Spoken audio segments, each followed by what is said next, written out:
Hi folks, I'm Matt and welcome to My Expanded Universe, a show where I go through the entire EU in chronological order as best I know how. Folks, we're continuing our reviews of the children's books, Rebel Force by Alex Wheeler. And we're going to go into book 3 now, and this one is called Renegade. Now in this one, of course, as we know, X7 has discovered the identity of Luke Skywalker, so he is going to try to assassinate him for the Emperor.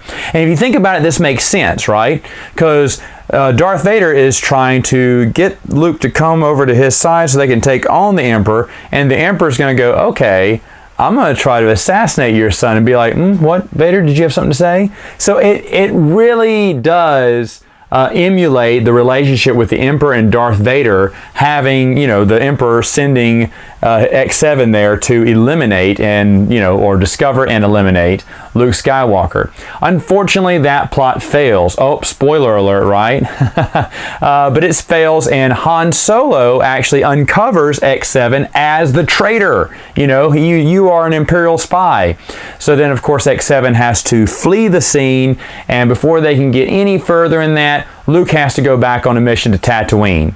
Now let's look at this. This is the 4th time, I think, so far he's gone back to Tatooine. And in the movie, this is kind of crazy because he told Obi-Wan, I'm not coming back here, Now I don't need any of this. I'm not coming back here anymore. Well, actually, Luke, he came back 4 times. And I know some people have made comments about that, saying, oh man, that was a contradiction. Well, not really. A lot of times when you're leaving your, maybe you're from an old town and maybe your parents still live there, but you don't anymore. You kicked off the dirt off your shoes, said, I'm never coming back here again. And eventually some people move right back. I had a friend of mine who did that recently.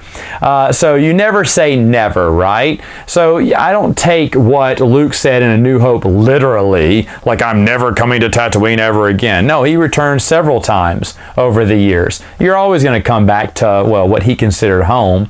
So that doesn't bother me at all. Now, in this, though, while he's on Tatooine, he does get challenged to a Skyhopper race, the T-16 Skyhoppers. And so they race, because Luke's got to show his bravado. He's still young and green and not as wise as he is in the regular Bantam novels. So they go off racing, they crash, and they're having to survive the elements. And of course, Bosk, the bounty hunter, is in it as well. So there's a lot of good stuff to like about Renegade. So let's go into the 4th novel now, and this one is called Firefight.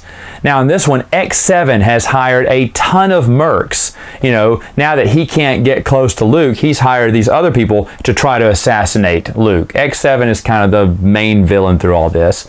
And one of those mercs is named Div. And so Div actually successfully tracks Luke Skywalker down and goes to kill him, but of course has a change of heart, doesn't do it, and just surrenders himself to the rebels. Now, later on we find out that this is Lund Donovan, who is from the Jedi Quest and Last of the Jedi series with Ferris Olin. They brought his character back too, and that's when things started formulating, and I started seeing that, oh, this is going, this kind of a sequel or continuing the story arc of a bunch of characters from Last of the Jedi. Not that I was too thrilled by that. I never thought his character was interesting either, but, be it as it may, that's just what the big reveal was in this one. Now, I did have a friend of mine tell me these are some of the first books that he ever got to read, and he loved them. And he said, I never saw this series as something that would introduce someone into the expanded universe, but I do have a friend of mine who said these were the books that got him into the EU. So it just goes to show me that you don't always have to start, or the expanded universe didn't start with the Archie Manning comic books or the Timothy Zahn books or whatever. It could be anywhere, could be a starting point for you to springboard into the expanded universe. And hey, this series is pretty decent. But I'll get to my final thoughts on that next time with another video.